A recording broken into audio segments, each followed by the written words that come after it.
Moving on to the finals. All right, so our finalists for this year's middle school Battle of the Books.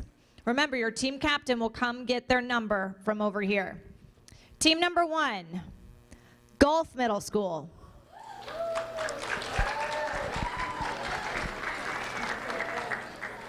Next up, Lehigh Acres.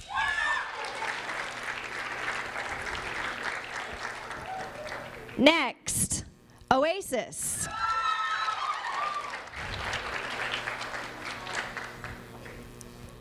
Lexington.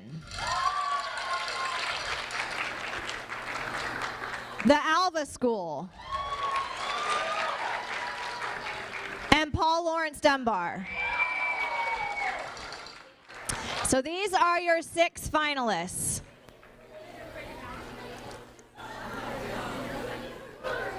So come get your numbers from over here.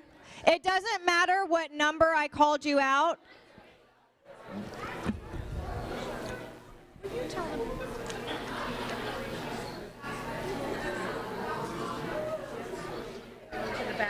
Okay.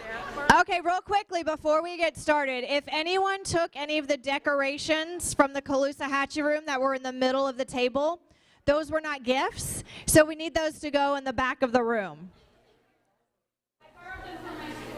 Is that?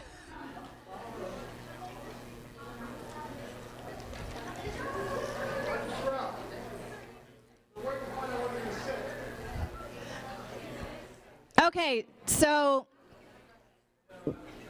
if you're team 1 and 2, so it'll be team 1, team 2, and then team 3 behind them, team 4, team 5, and team 6.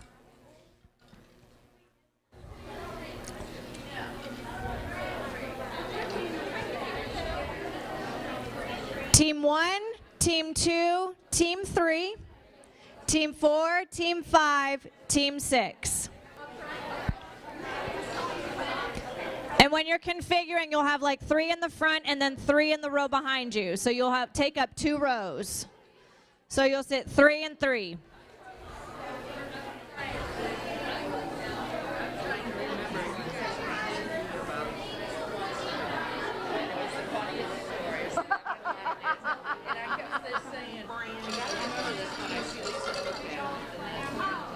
We've had some crazy ones that are like, the one I get the most right.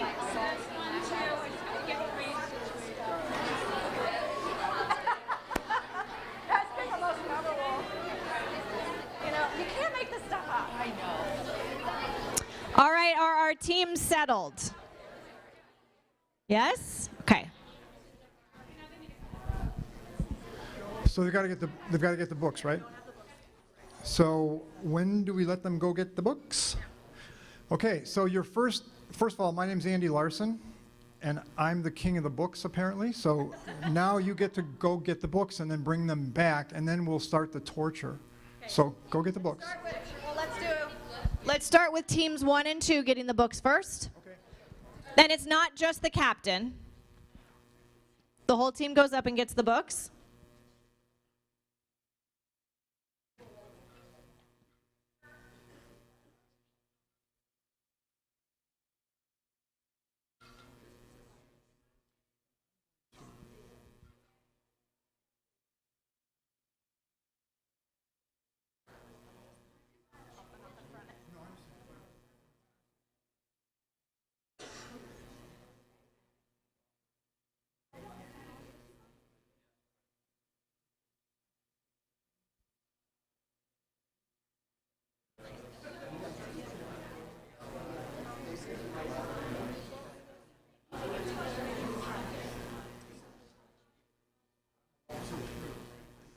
There are 6 teams and there are 15 questions left for the book. I'm going to walk them through and do the first.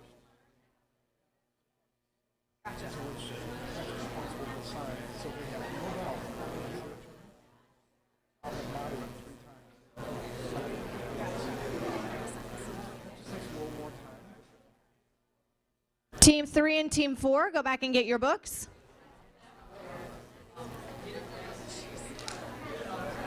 We got that email the other day. I was like, hey, do you want me to do that?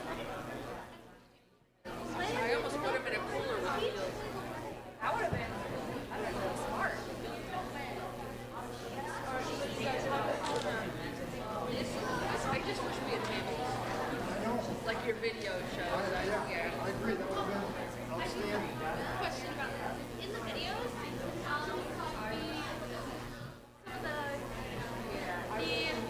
the person who was asking the question came and asked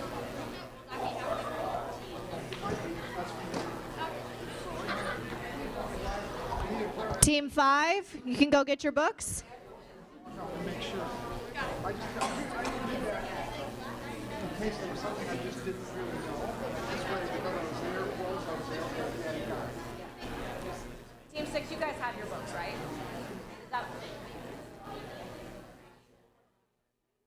You guys have your books, so you don't have to go get them. You only have them.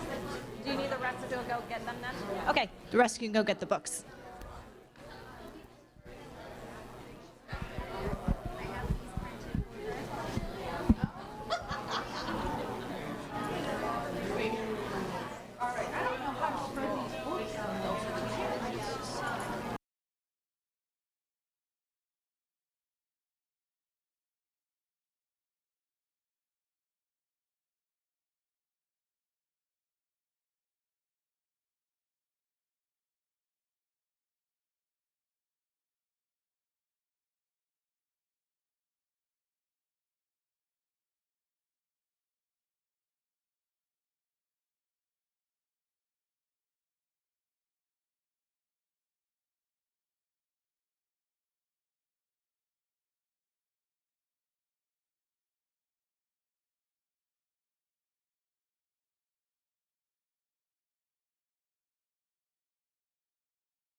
alphabetic. The book sequence questions.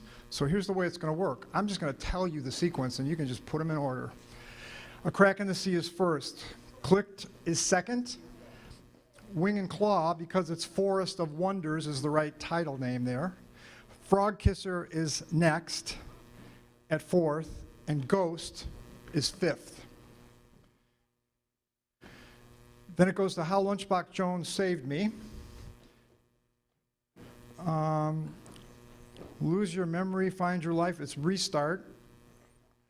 Short is next. Curse of the Boggin, and it's really Library Book 1. Epic Fail of Arturo Zamora is the 10th question. The Eureka Key is the 11th. The Firefly Code, The First Rule of Punk, The Girl Who Could Not Dream, and finally, The Van Gogh Deception.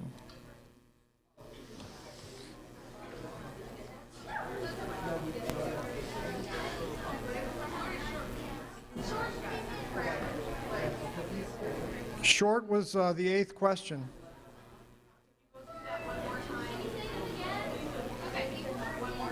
Sure. A Crack in the Sea, Clicked, Forest of Wonders, Frog Kisser, Ghost, How Lunchbox Joe Saved Me, Restart, Short, Curse of the Boggin, sorry, The Epic Fail of Arturo Zamora, The Eureka Key, The Firefly Code, The First Rule of Punk, The Girl Who Could Not Dream, and The Van Gogh Deception. That's the sequence. Now, even with that, you don't have to worry, because in my questions you're gonna see in every question I tell you what chapter and what book is alluded to. So it's kind of foolproof that way. But it'll save you a little bit of time, and time is of the essence. So are we ready to go? No? Okay. And just so you know, this is the cross-curricular approach to gaming. I'm throwing in alphabetizing as well.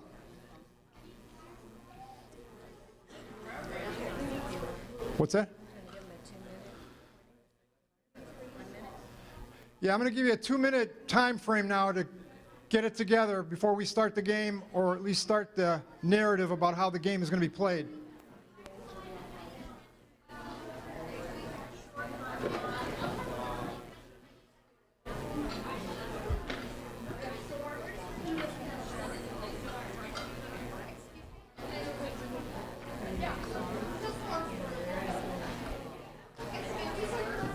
Forest of Wonders. Forest of Wonders. Is that it? What's that?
There's going to be a little bit of a change for some of you, and I'm just curious. I'm going to ask some questions because I'm a curious guy.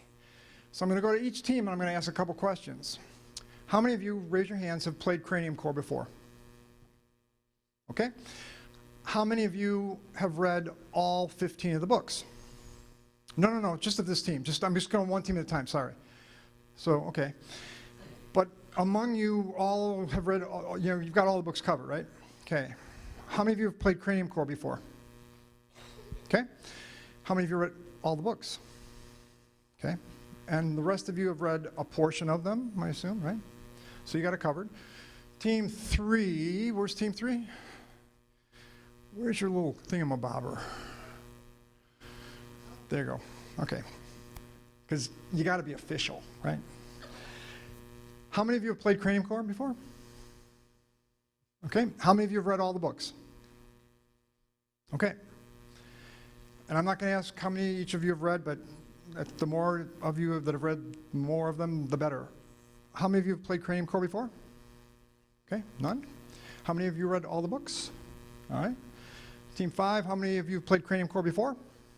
How many of you have read all the books? Okay. Team 6, how many have played Cranium Core? Okay. How many have read all the books? All right. Now, that's just a curiosity to me, but it's also a little bit important for me to know that as the MC. Partly because if you haven't experienced Cranium Core before, it will greatly increase my chances of having fun because I have fun by torturing kids as much as I possibly can. And if you haven't played Cranium Core before, you've not really experienced the torture before, but you're about to experience it today. I'm going to explain the torture process just so you know, as much as possible, how to avoid pain when you play the game. So, one thing I've explained already that you may have intuitively picked up is there's a question for every one of the 15 books. Right now you don't know which chapter the question is based on, and you don't even know what part of the chapter.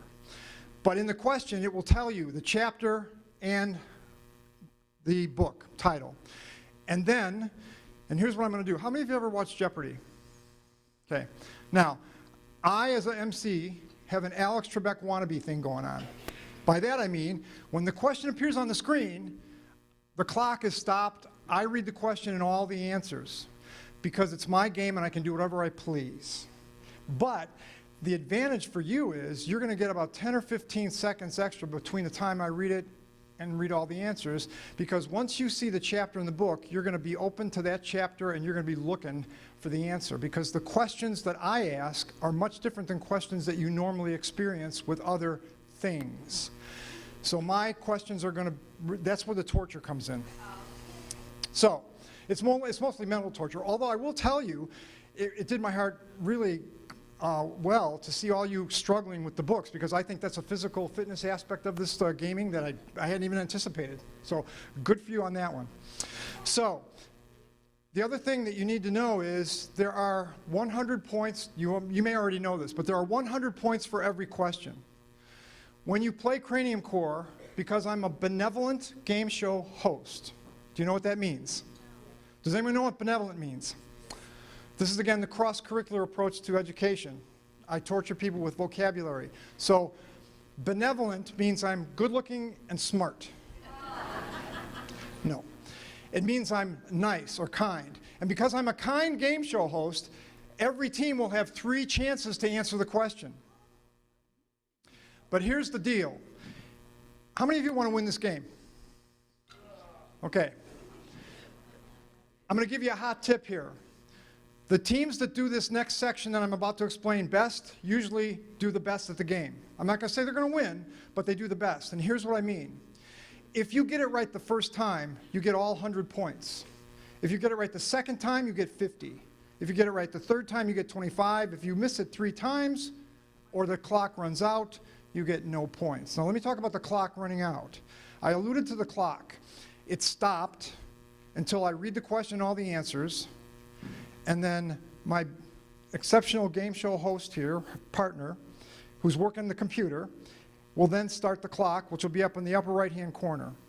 It'll have 60 seconds. So you'll have about 70 to 75 seconds to figure it out. And here's what I'm going to also tell you. The teams that do the best at this collaborate the best. That means they get to the chapter, they take as much time as they can to figure out the answer, because they're not memory questions. These are critical thinking questions. Can you think collaboratively, critically together? So that's how you get it right. So you don't want to necessarily answer right away. Use as much time as you can. The best thing for me to see is it getting down to 15 seconds or less, and then you start answering the questions. I like to see heads together, noses in books, talk to each other, figure it out. Now, there's an extra part of this that is probably for me the greatest joy for the torture, and that's the bonus points. And here's how the bonus points work. After a certain question, I'm going to assign teams 2 questions each, and on those questions that you're assigned, you have a chance to get an extra 50 points for that question if, and only if, you give me the author's words that prove the correct answer. Now, you can explain it to me all you want, and oftentimes people do, and that's kind of why I ask, have you played Cranium Core before? Because people who normally start this game and play it for the first time, when they start defending their answer, they start talking, and here's why, and I go, no. I care about what you think, but I care much more about why you think what you think. So give me the textual evidence to make you think that, right? So if you give me the author's words, you're good to go. And there's only one other thing I should say, probably. There are some literary device questions or writing technique questions that are oftentimes the hardest. So if you get one of those as a team to defend it, all you have to do is give the definition of what the literary device is and then explain how it fits. Like if it was foreshadowing, you'd say, okay, foreshadowing is a projection of something that's going to happen in the future. Bingo. And then you explain it and that's it. Got it? And the question will probably have the text in it anyway, so you don't have to do much there, right? So if there's anything else I'm missing, I don't think so. If we have a tie, there is a tiebreaker, which will really be gnarly, but it'll be fun. Oh, you have a question? Okay, sorry. Good question. So there's another piece here, and I talked about vocabulary and torture. One of the things that people have said to me for the 23 years I've been doing this, since I got this crazy idea, I put words in there that are challenging.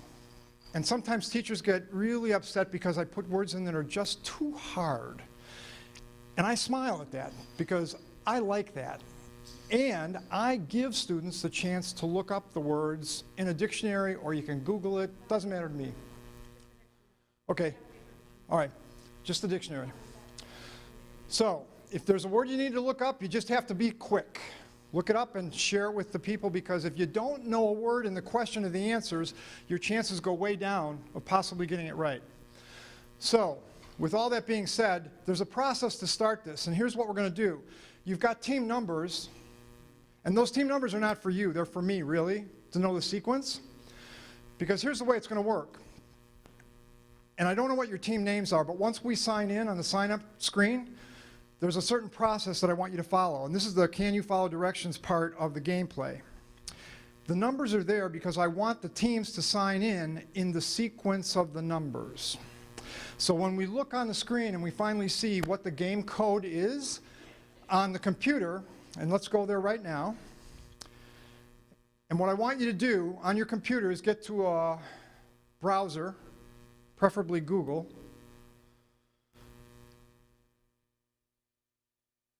And when you're there, raise your hand as a team so I know you're there, because I'm going to walk you through where to go to get this game going. So if you're ready and you're at the browser, raise your hand. You're confused? What's that? Oh.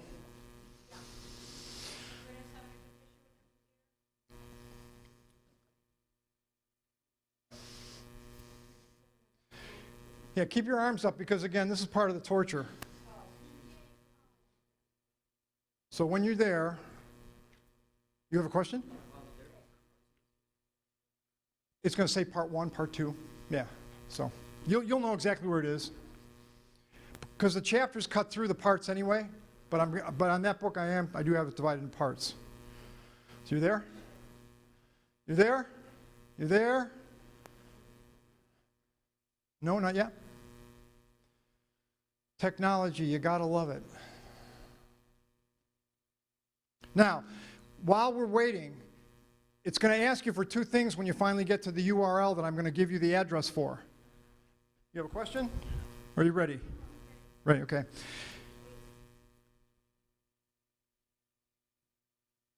When you put your team name in, what I want you to do is put the mascot name for your school only.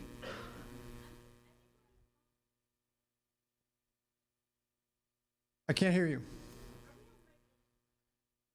All right, here's the question. Are we on the right thing?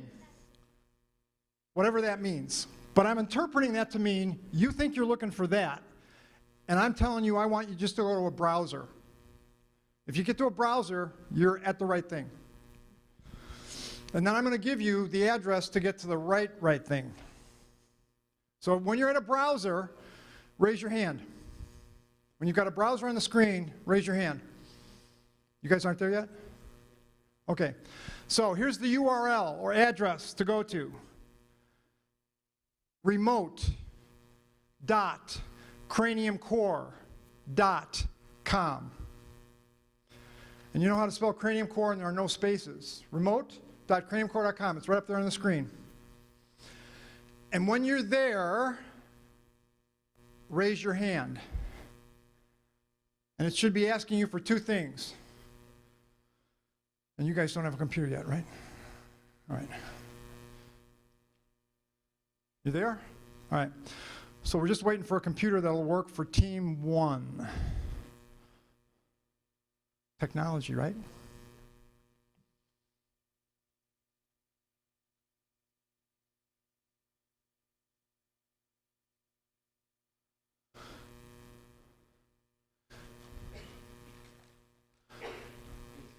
This is when we cut to a commercial, probably, for Sudsy Dudsy or something.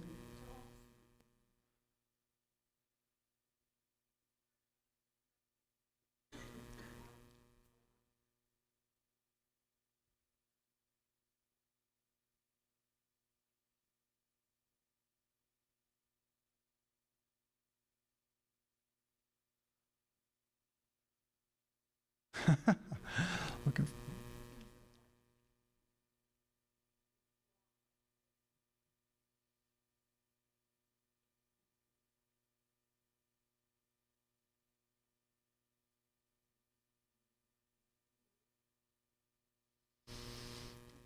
Sorry for the delay.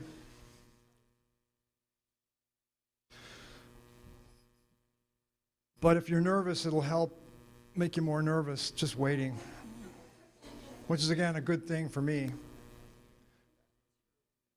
What's that? No, we're waiting. It's a long commercial because of technology.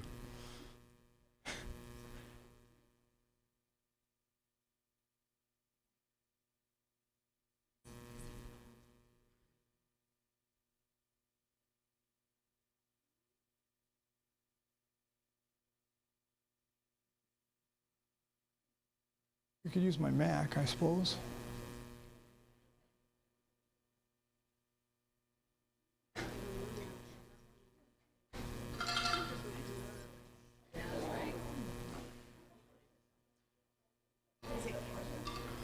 Should I pull out my Mac? I don't know if that's...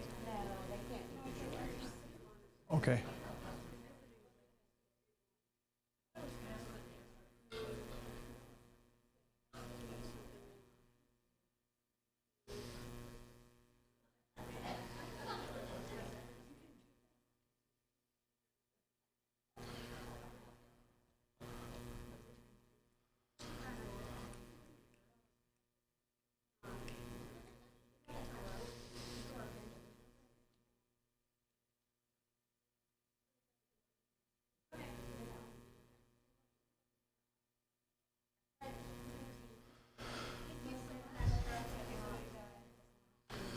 Okay, Team 1, if I was giving extra points for patience, you'd get those points. But I don't give points for patience. Yeah, it's remote.cranecorps.com. Now, when you're at that site, it's asking for two things, as I alluded to. Now, here's what I don't want you to do, and this is the directions part.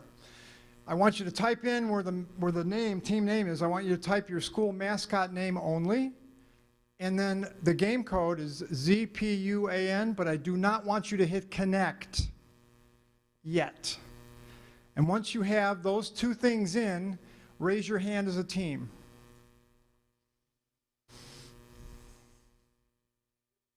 And if you don't know your mascot name, well, there's probably 30 lashes afterward.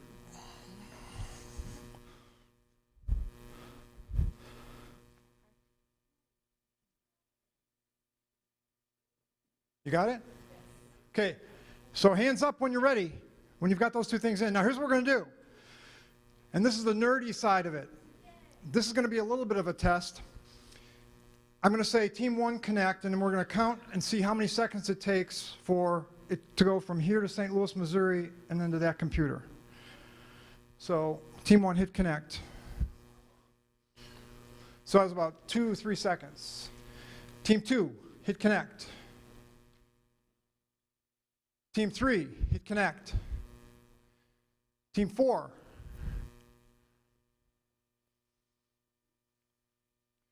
Team five.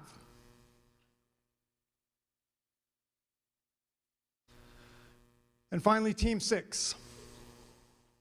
Okay, now, the game is about to start, and you're going to hear the clock. Right when the first question comes up, it'll stop. I'm going to walk you through some things, and then we'll play the question. So hit play game, please, and hopefully sound will come through. Okay, so the clock is stopped. I'm going to read the question, all the answers. You'll see your names up on the screen. Dolphin, iguana, eagle on the left, Bruins, lynx, ramblers on the right. One thing to tell you, on your computers, who's ever got the computer in your lap, raise your hand. Your job is not to answer the questions without talking to your teammates. You know that, right? So, also, when you answer the question, immediately on your screen, it's going to tell you whether you got it right or wrong. A few seconds later, it's going to appear up there because it went to St. Louis and back.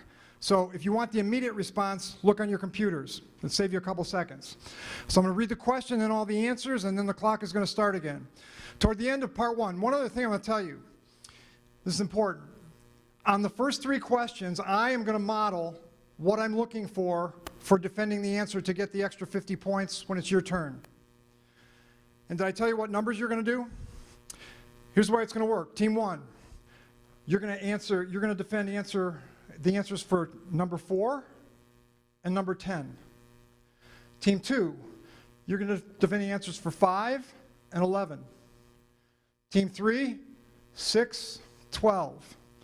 Team 4, 7 and 13. 8 and 14, 9 and 15. So I'm going to model in the first three questions what I'm looking for to get the extra 50 points for the two questions. So here's the question. Toward the end of part 1, chapter 2 of A Crack in the Sea, it read, Pip began to wonder about Wren 2. What literary device did the author use here? Analogy, irony, sarcasm, foreshadowing. Start the clock.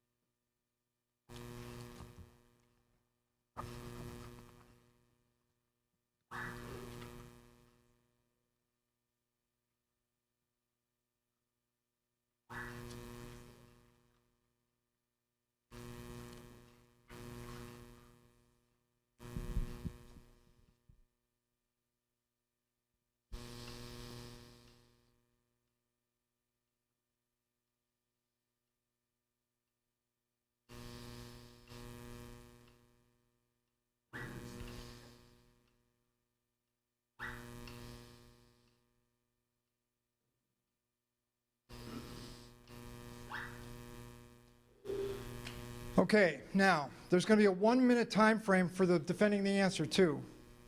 But here's what you do. On page 348, and here's what I want you to do. Follow along with me when I do this. So go to page 348. Toward the lower middle of that middle paragraph, it says, I forgive you, Renard. I can't speak for anyone else, but I forgive you. And here's the proof. And because she could not help herself, come back someday and do some good in the world. Make amends, Ren. And here's what it foreshadowed. It foreshadowed us finding out that he was previously a statue.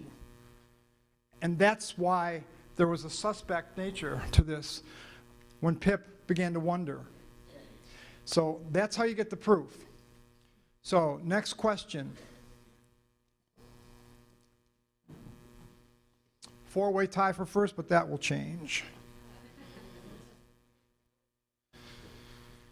Based on what we read in chapter 10 of Clicked, how did Allie initially react when she understood the programming problem Zoe was trying to describe to her? 1, she thought Zoe was joking. 2, she was incredulous. 3, she wondered how it happened. 4, it bothered her.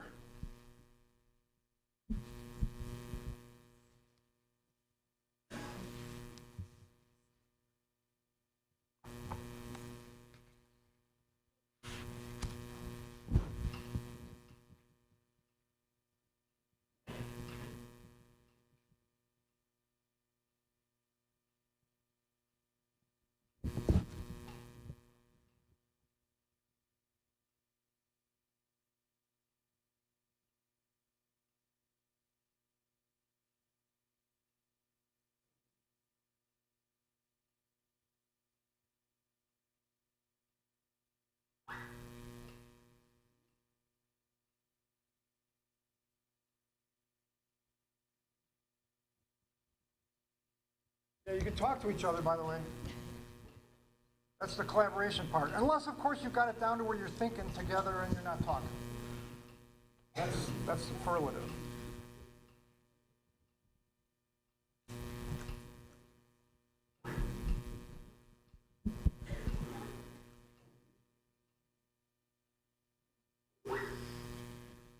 Okay.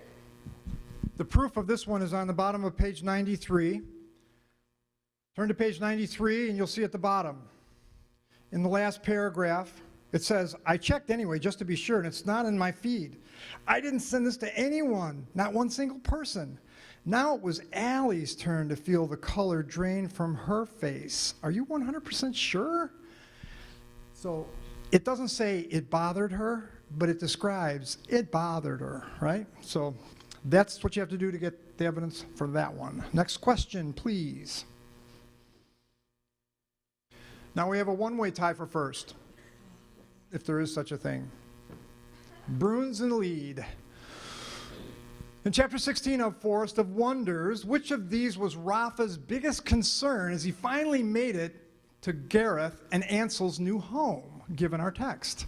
1, keeping Echo's ability to speak a secret. 2, determining why Gareth stole the vine clipping. 3, getting Ansel's approval to stay with them for a while. 4, finding Trixon another job.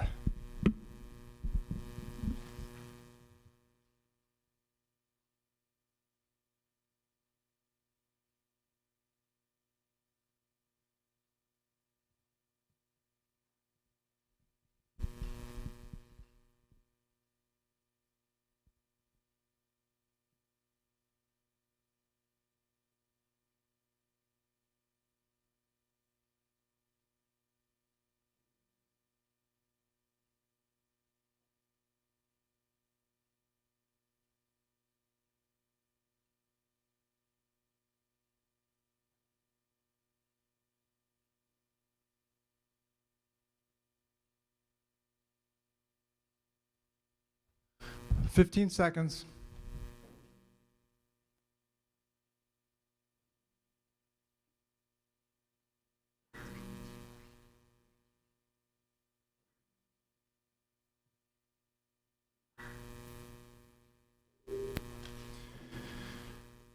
So, on the bottom of page 175, toward the bottom, in the second to last paragraph, at the bottom of the paragraph, it says, "It might be too late, but he was still determined to do whatever he could to protect Echo. He vowed to keep the bat's speaking ability a secret from everyone else." Now, from this point on, it's on you all. And Team 1, the first question for you to defend, question 4, is yours. So get ready. Next question.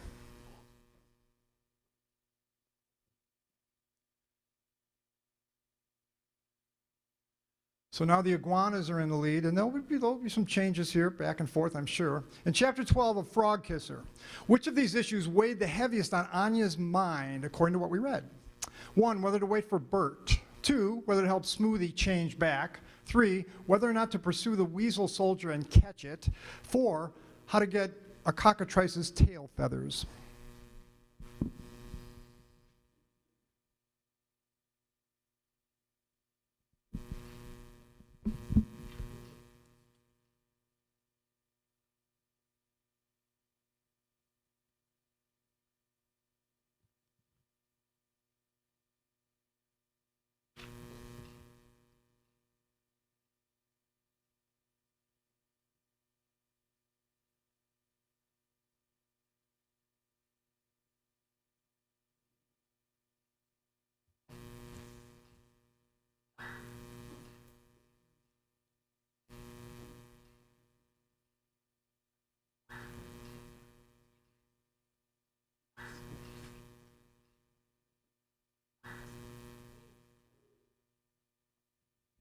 Okay, that tells me either you're getting better at this or I don't write hard enough questions and I got to write harder questions. But whether to wait for Bert is the right answer. So you have a minute to look for it and find the proof, and then raise your hand and tell me where you have it.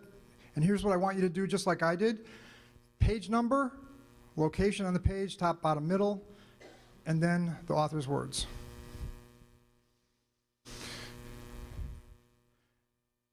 And here's what I'm going to do. I'm going to come up and let you use the mic, whoever is the representative for your team that's going to take on the responsibility of saying the author's words so everybody can hear it. And no, the other thing I was going to tell you, you have one shot at this. That's great. Oh, no. Oh, yeah. Well, go ahead. You can start. Yeah.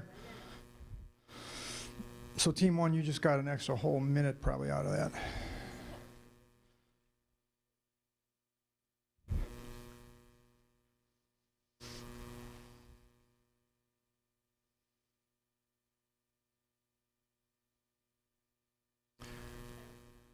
Okay, are you ready? Wait. You gotta hold it. So what page? Page 113. Yes, ma'am. At the very bottom of the page, we found part of her wanted to wait for Bert, and then it goes on to page 114, because she wouldn't have to make decisions and could relax. And it talks more about on 113 how it, like, pushing thought bubbles of relaxing and having 3 meals a day.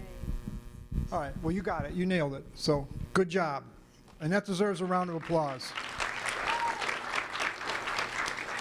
Because they had the most pressure for the first one. So next question. Oh, wait, 5, yeah. You got to hit. So now you see how many, you see the points floating in there? 40? 50. Cool.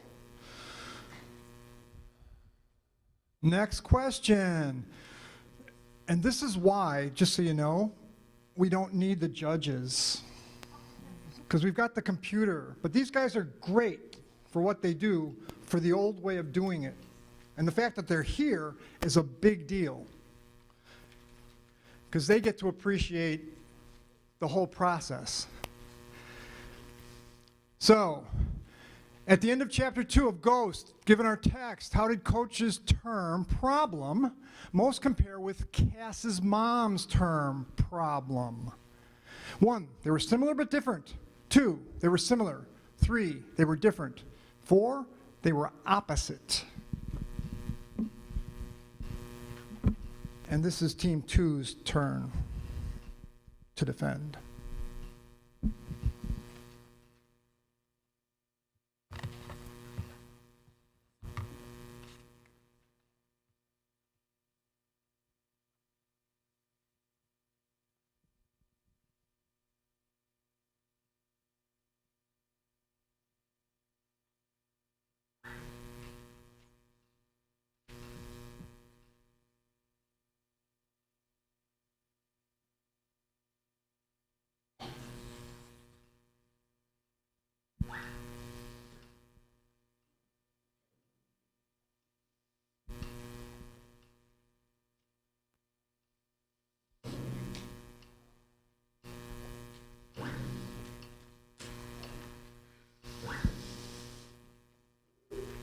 Okay, Bruin, start the clock.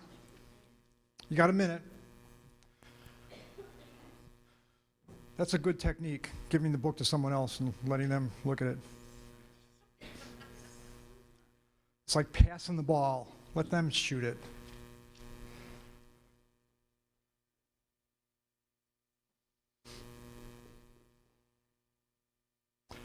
And if my standing here makes you nervous, sorry.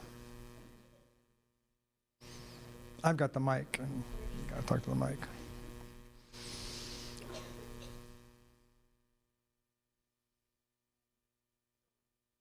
Wait. On page 27, Yes, ma'am. in the middle, Okay. it says, "Coach made the left and continued. I think he's got potential, and with the proper coaching, he could be a serious problem." And then later down in the page, it says, "Sir, I appreciate that, but let me tell you something. Cass already is a serious problem. My mom explained, and right now he needs to focus on school, not sports." Yeah, you nailed it. Good job.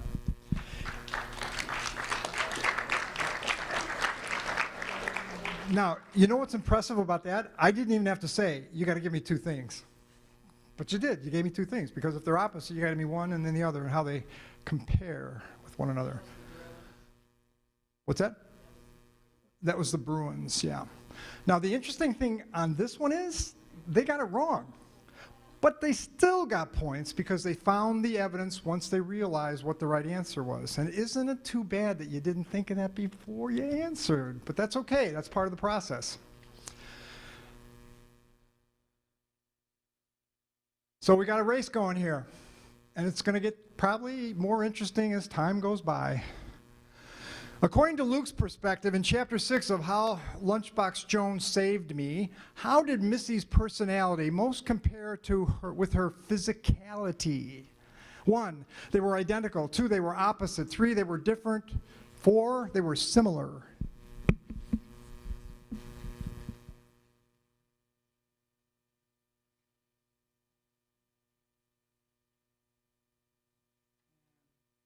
This is team 3's.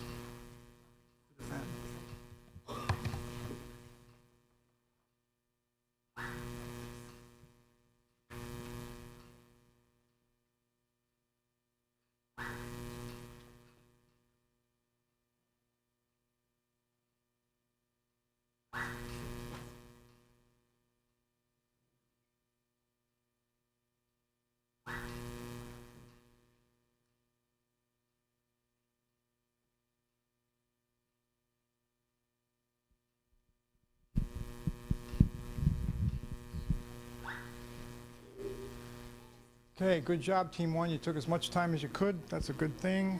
Team 3, you got a minute. Well, you could talk loudly, but I like to have you talk more loudly into the mic. Are you ready already? Yep. And it says, picture a 6th grade girl and a 10th. Wait. Okay, page 42 on to 43. Picture a 6th grade girl and a 10th grade boy's body. Giant scabby knees and hands like cubs, brown pigtails curved up like a Viking hat, teeth that crushed the bones of small animals, and freckles that spelled out the word growl on her cheeks. That was pretty much the opposite of Missy the Cruel. She was tiny with skinny legs and dimples. Her pigtails hung straight down her back in perfect lines, and her freckles didn't spell out anything. She was, to me, a rabbit-eating ogre. She was, to the rest of the world, adorable. Bingo. Nailed it.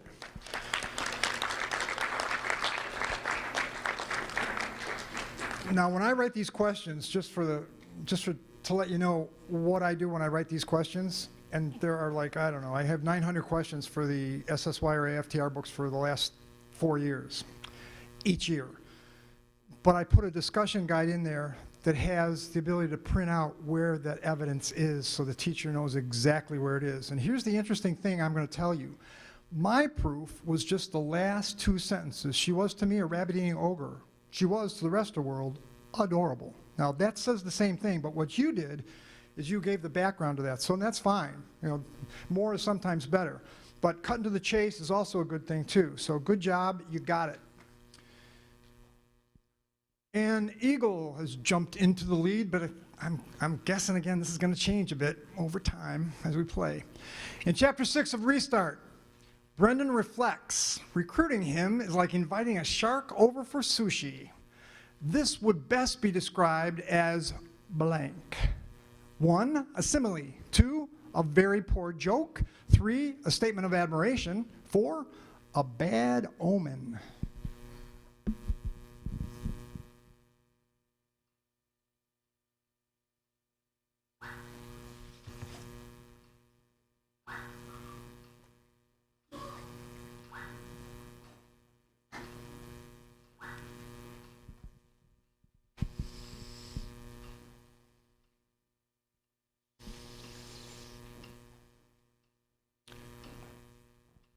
And this would be Team 4's turn.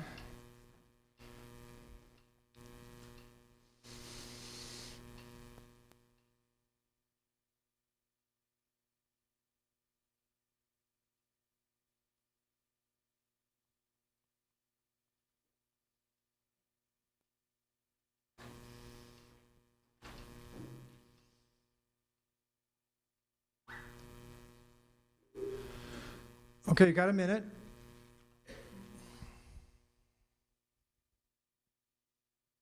So why is a simile the right answer?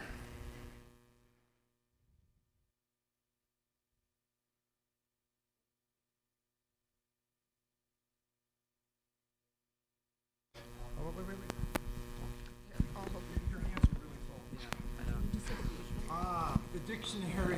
Yeah. What a great thing. The definition of simile is likeness comparison, a figure of speech in which two dissimilar things are compared by the use of like or as.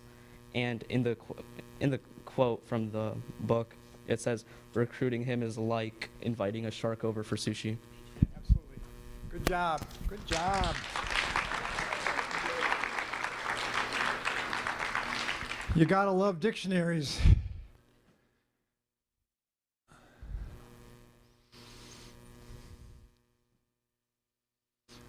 Whew. Nice game. I like close games, and our advertisers like nice games too. Better audience. Given the information we saw in Chapter 29 of Short, how did Julia's reaction to Brock Wacker's review most compare to the reaction to this review by others associated with the Wizard of Oz play? 1, it was identical. 2, it was similar. 3, it was similar but different. 4, it was different.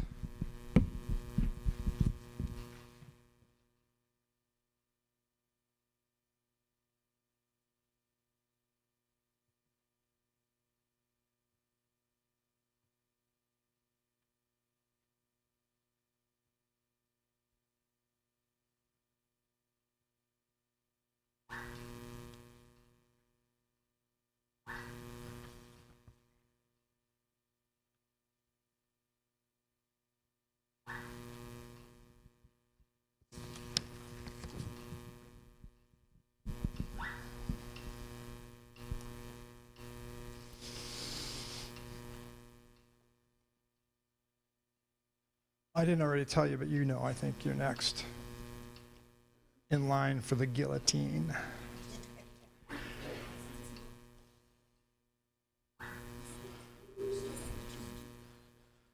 Okay, you got a minute, so take your time if you don't know. Okay, can we start? Absolutely, if you're confident that you're going to do it. All right. So on 280, in the middle of 280, it says, I blurred out, we got whacked by Brock Whacker. I went to find my brother, but he didn't care, which is maybe even worse than getting whacked. But also, on the bottom of page 283, Sean Barr says your purpose was to entertain people. Hold on, wait. Sorry. No, you're moving fast. Bottom of 283. Sean Barr says your purpose was to entertain people, and I contradict that. So her opinions are different than not only her brother, but Sean Barr's. Yeah, and there's other evidence to that effect, because all the rest of them thought, no big deal, this guy's an idiot, right? Pretty much. I mean, it even actually says that. So you got it. Good job. Huh? That was Team 5, the Eagles.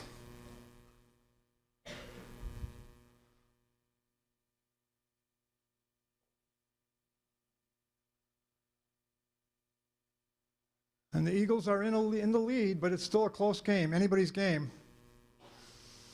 We're halfway through. What tone did the author mostly set at the end of chapter 6 of Surrender the Key, according to the text we read?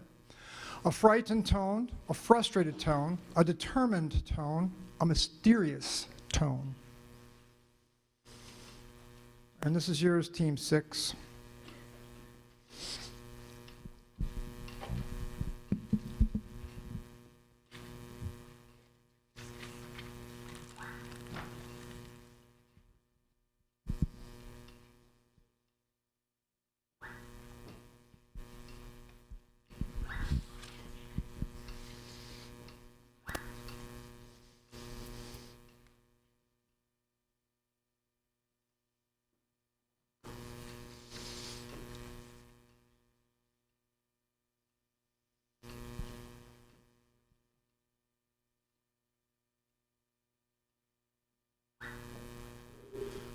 Okay, you got a minute.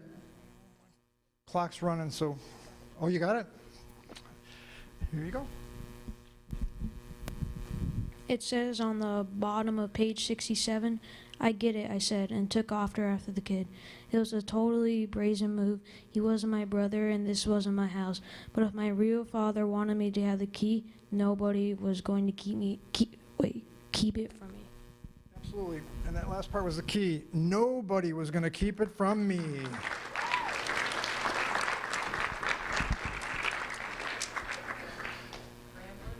That's the Ramblers. So the last 6 questions where you have to defend, and this is kind of aggravating as a question writer. You all are defending the questions correctly. I'm trying to stump you, but you're not being stumped, and that's okay. This is question for Team 1 again. In chapter 20 of the epic fail of Arturo Zamora, according to what we read, why did Carmen and Arturo get so excited about finding an old photo among Abuela's collection of photos? 1, it was a photo of a Cuban hero who Carmen and Arturo idolized. 2, it had the potential to save the restaurant. 3, it proved Jose Marte was at Canal Grove. It proved the merits knew Jose Marte.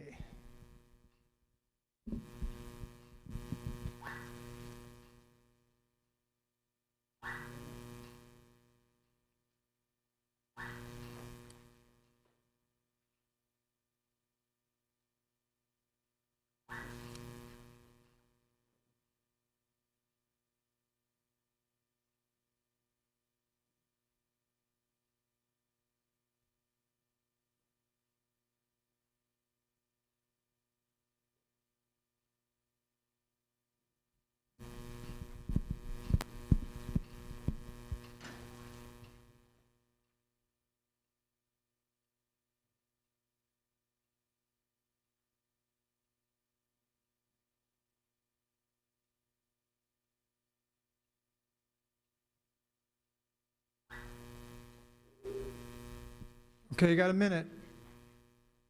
Dolphins. Hello, again. You got it? Okay, you're quick. It is on page 181, towards the bottom a little bit. And it says, and if the building La Cocina is located in is actually historical, it cannot be torn down. Bingo. What did I underline? Good job. Good job. Okay.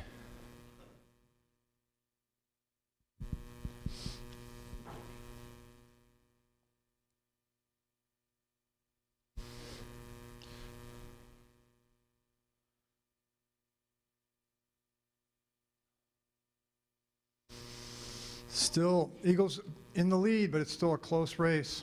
Still anybody's game. 5 questions to go. Team 2, this is yours. In chapter 4 of the Eureka Key, a few things bothered Sam. Which of these bothered him the most, based on our text? 1, Miss Temple seemed to know what had been used to spike the water. 2, Miss Temple acted differently toward Theo, like she knew him already. 3, Martina was a know-it-all all the time. 3, Theo seemed weird and hardly spoke at all.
Okay, 1 minute.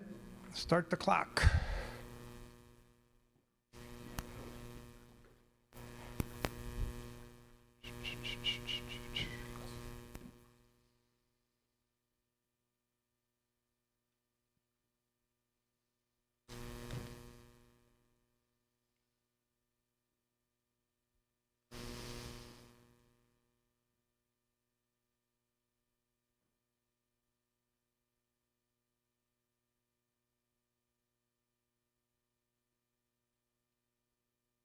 Thirty seconds. And they're all looking.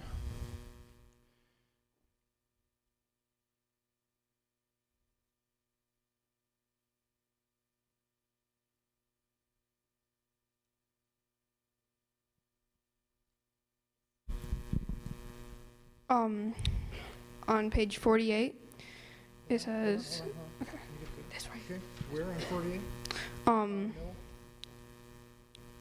It says, nothing about this made sense, and one thing in particular niggled at him. Why hadn't Evangeline addressed COs well? Just to Mr. Solomon and Miss Wright. More fishy behavior. He glanced up at CO, but all he saw was his own sweaty and confused expression in the mirrored shades. Yep, you nailed it. Good job. That was one of the harder ones, by the way, in my humble opinion. So, they got it.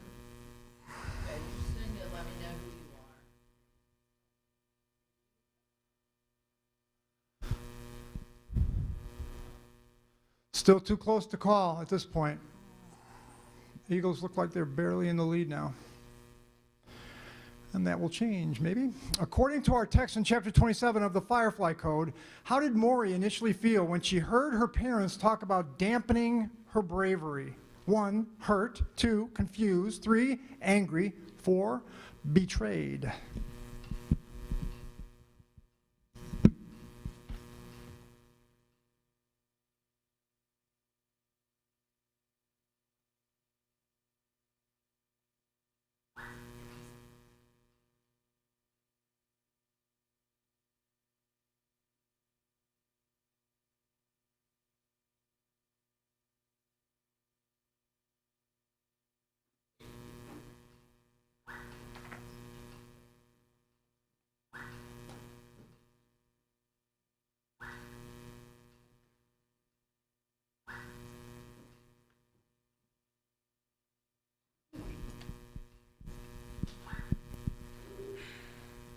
Okay, Team 3, it's on you.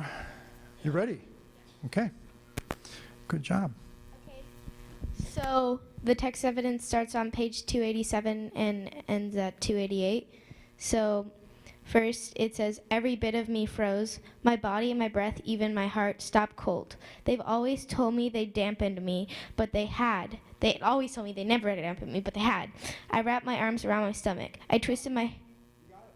Yeah, and then on the other page, it's like, they had lied to me. Yeah. Too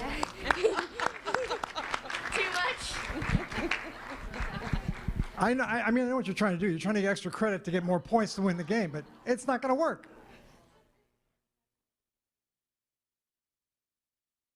Okay. Whew, still a close game. I love these close games. In chapter 18, the first rule of punk, which of these gave Malu the most confidence that Ellie would do just fine as the Coco's drummer, given our text? 1, she would have Mrs. Hildagos helping her. 2, she had a sense of accomplishment about her. 3, she had obtained a set of drumsticks. 4, she seemed committed to the punk cause.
Okay, team 4, the Lynx.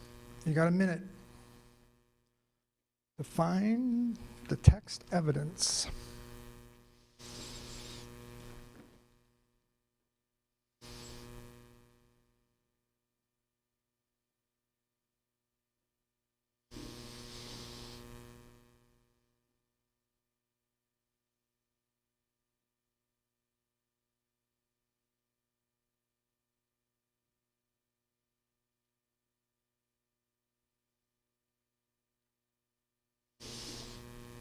How many? 30 seconds, okay.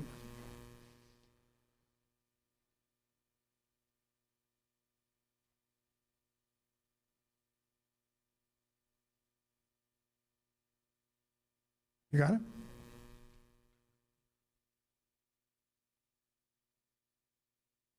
Time? Okay, it's on you.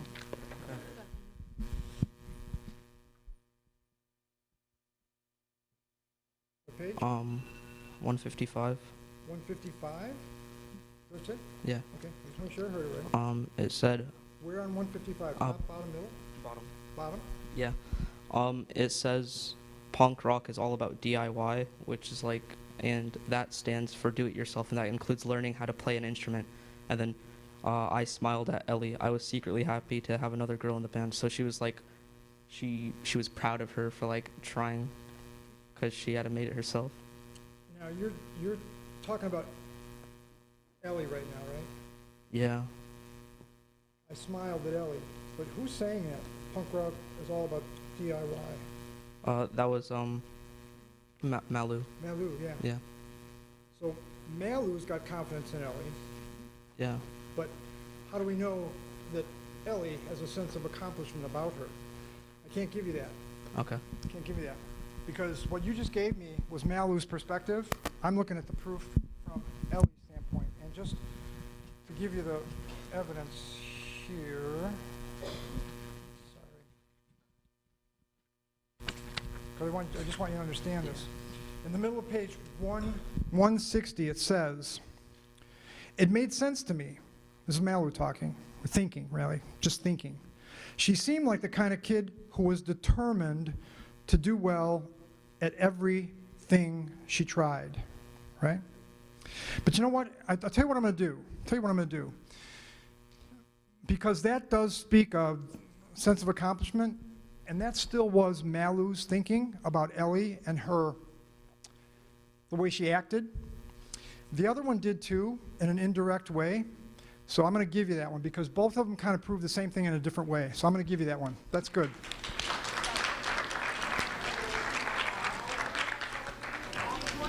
What's that? All points, yeah. Yes. 2 questions to go.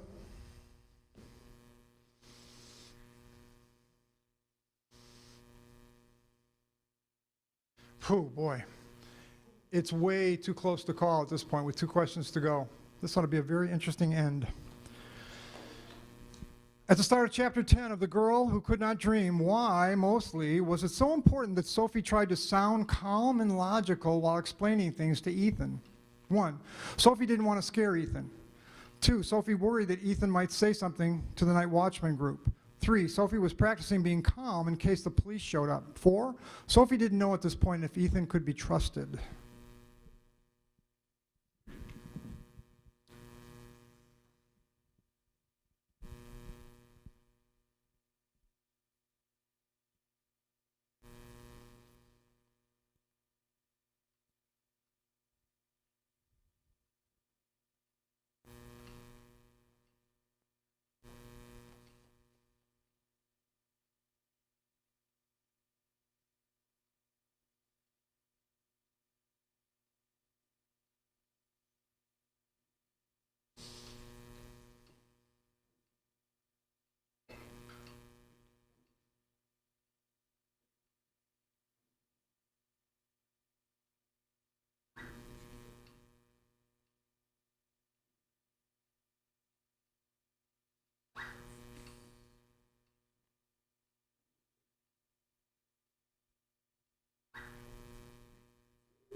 Okay, 1 minute.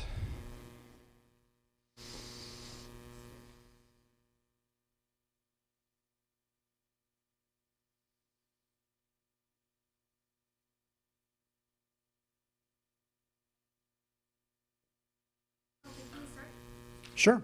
Hold on, wait. Sorry, thank you. Okay, so first is in the middle of 137. Sophie tried to sound calm and logical. She didn't want him to bolt, babbling her secrets to whoever would listen. That's it. Oh, that is? Okay. That's it. I had a bit more. All right, I had a bit more. No, that was great. I mean, there's more evidence that supports it, but that was it. It says, she couldn't trust him. She didn't want him babbling her secrets. So you got it. So they nailed it. Eagles. Last question. And we'll see what it looks like right now. Still, I think, going to be tight. Very close.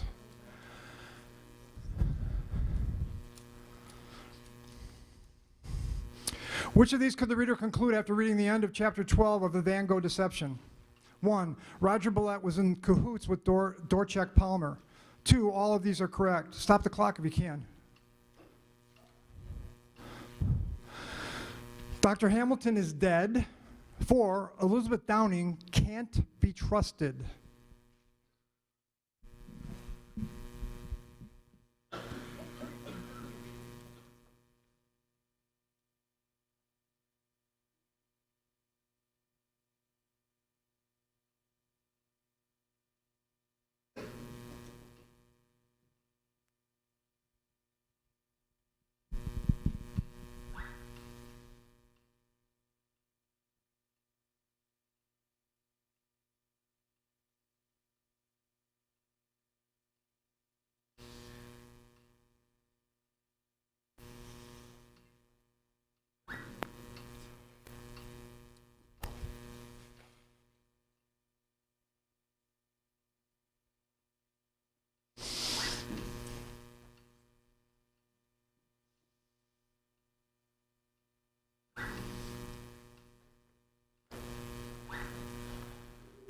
Okay, Ramblers, 1 minute.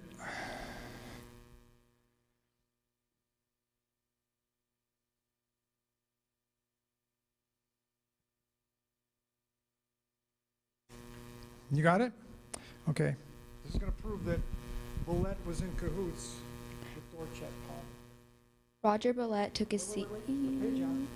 96, like in the middle. Roger Billette took his seat at the table as Elizabeth Downing brought the meeting to a close.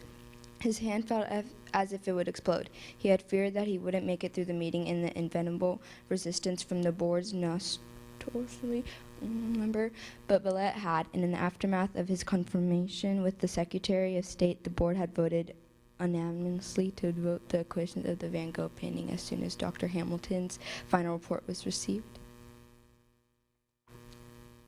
But Billette had. Okay, so where's the proof that he's in cahoots? Where's the proof there? But Billette had every confidence that Hamilton's report would absolutely and without any question corroborate the fact that Billette, after all, had written the report, which would be delivered via email to Elizabeth Downing. Yeah, that was the piece. That was it right there. So they got it.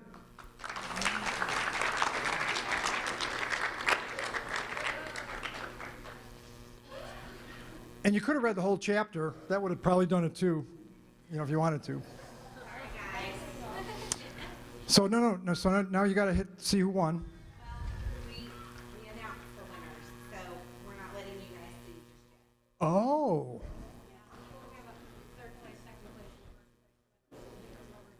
Okay. I'll go ahead and get started. So, okay. Tiebreaker? Yeah. All right, so before we get started with our finals and awards, I'm going to have a little commercial for the Lee County Library System from Lisa Burtz, our committee member.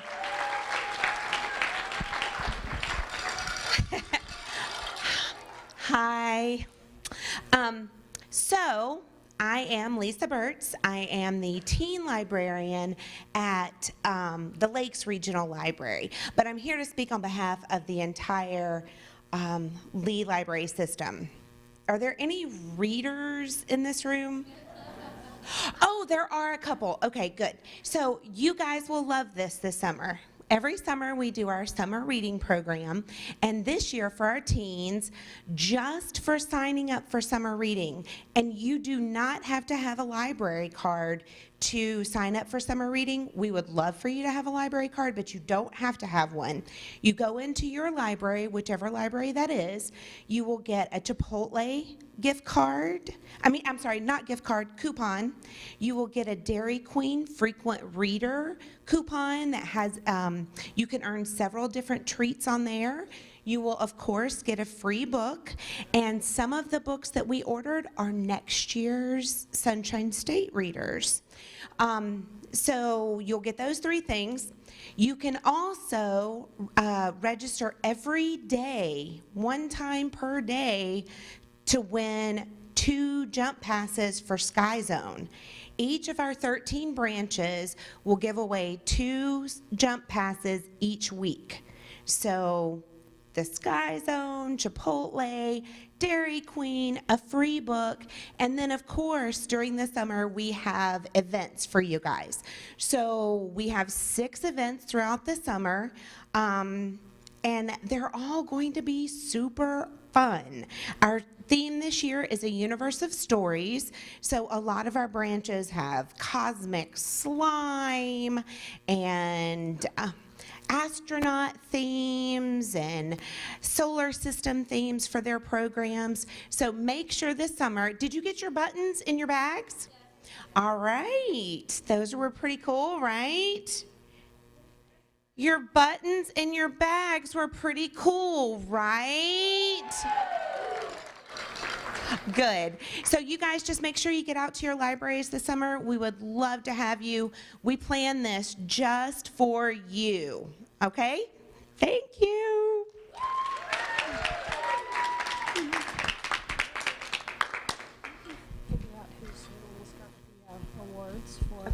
Okay, so I'm going to go ahead and get started with the finals and awards. Lisa Spooner had to leave, so I'm going to do this part. We're going to start out first by, this is our traveling trophy that you get to travel it to your school if you win, and then we present you with a trophy the next year that you can take back to keep in your trophy case. So can we get Gulf Middle to come up and get their trophy for last year?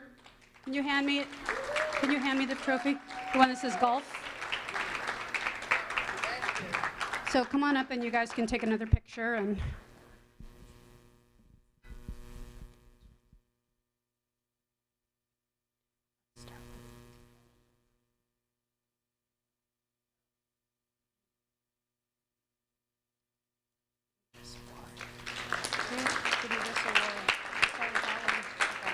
just start handing them to me.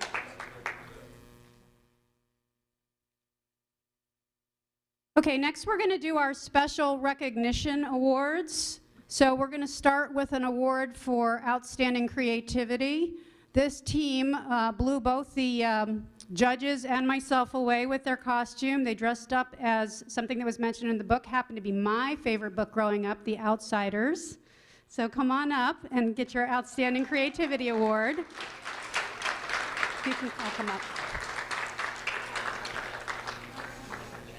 Come on up and pass them out, and then we'll get a team picture. You can just give them to the, because their names are on them, so you can just give them to the captain, and then they can sort them out later. Come on up for a picture.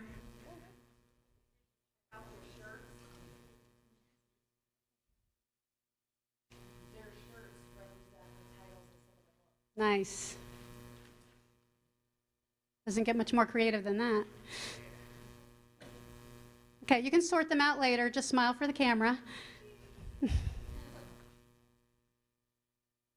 All right, good job.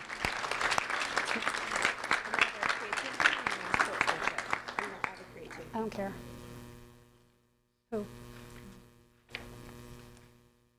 Okay, this award is for outstanding creativity, and this is for Calusa.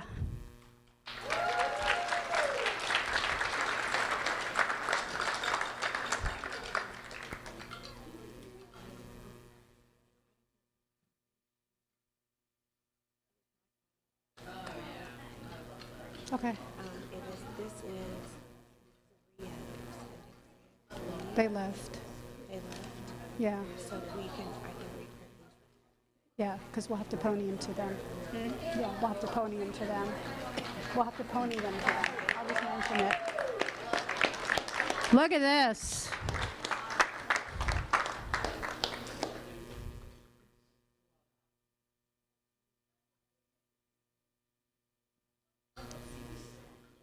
And their bookends. I really want to take a picture of that. Thank you for being in alphabetical order. On the shelf.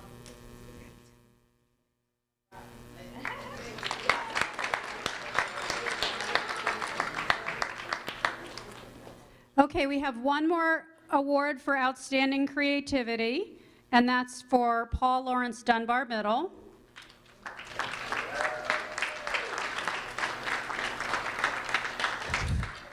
Do y'all know what book they're dressed as? Short, right.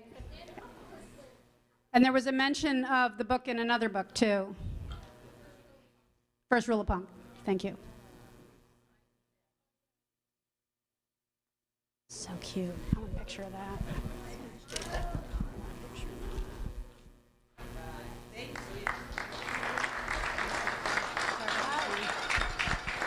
Come get your certificates, please. Just hand them to the captain and she can pass them out.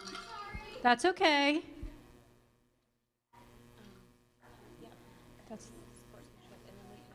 Yeah. Okay, we have 2 sportsmanship awards. One team had to leave, so that team will get their certificates sent to them in the pony, and that team is Three Oaks, got a sportsmanship award. And the other outstanding sportsmanship goes to, oh, come on up.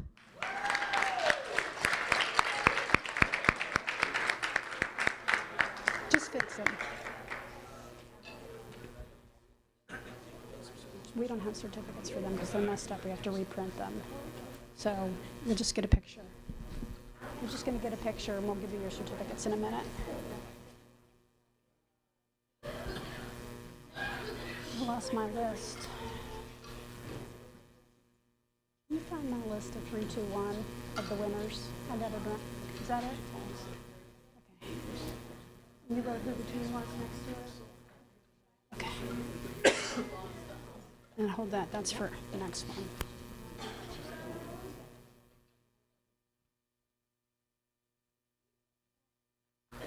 We're going to give you your certificates in a minute. You have to reprint them. And our final special recognition award for outstanding sportsmanship goes to the Alva School.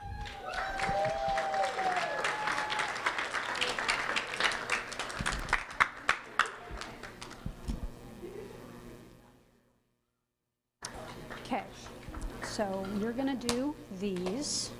The coaches get, and the assistant coaches get them too. Okay. But only the kids get the medals, okay? You're going to do the bags. Okay. Where are the bags? Over there. You guys are doing medals. You can each take. Yeah, dude. Each take 3. Everybody in your team gets a medal, right? Just the kids.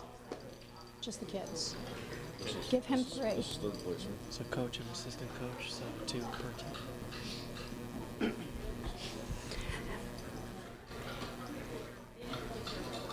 I know. They're gonna I told you. Are you ready to hear the winners? Oh, you don't sound ready. Yes? Okay.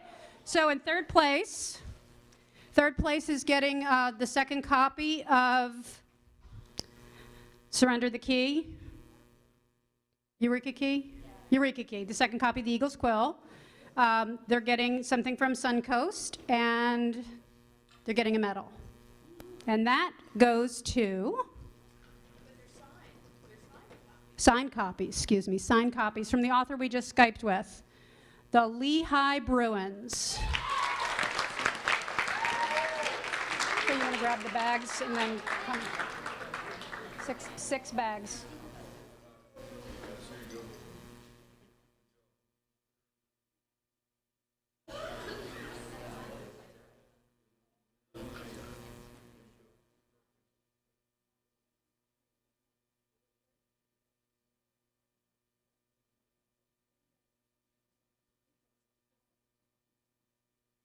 Get your bags.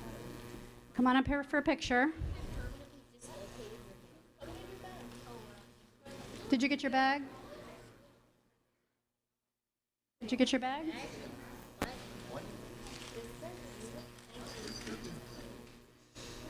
Okay. You guys getting ready for second place?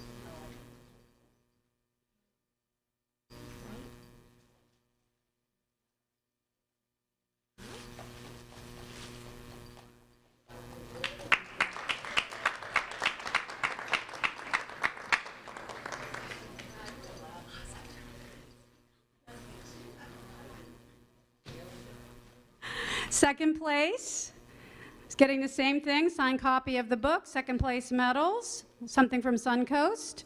And that goes to, oh, I forgot it, just walking from here to there. No, I'm just kidding. That's to the Dunbar Eagles.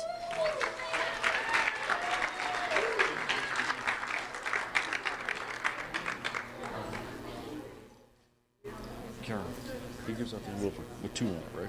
Not, yeah, so skip Yeah. the extra 3s. Yeah, just put the extra 3s down for a minute. Got it? Oh, those are for the elementary battle. Oh, okay. They don't all have. You guys. They said no assistant. Okay. Nice. I like that. Yeah, sometimes there's more assistant coaches in elementary. Okay. Yeah.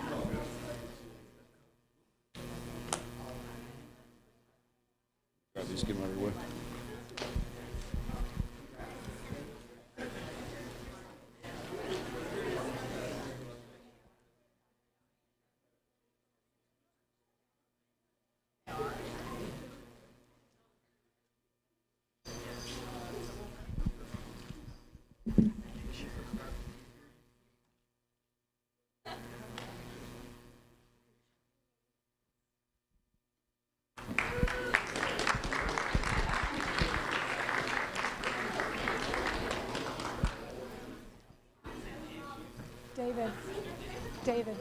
David. Books. First place gets to take the traveling trophy. They get the goodie bags and something from Suncoast, and there was something else. Oh yeah, a set of next year's Sunshine State Young Readers books, next year's titles, which David Cole from Follett has brought with him, so you get to take them with you today. And that goes to, who was it? It was the Gulf Bruins. Dolphins, Gulf Dolphins. Gulf Dolphins. Yeah?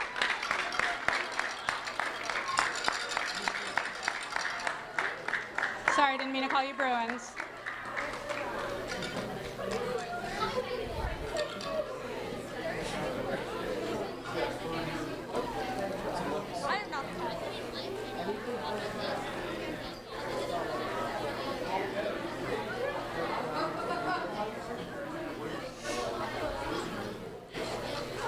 Who's the captain?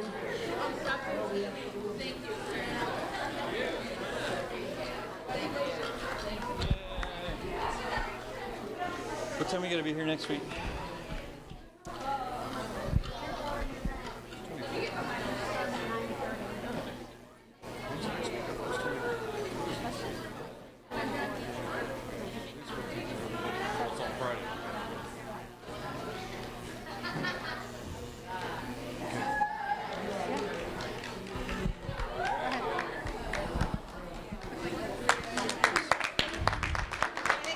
Good job.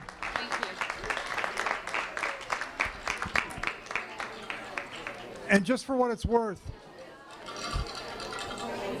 can I have your attention for a second?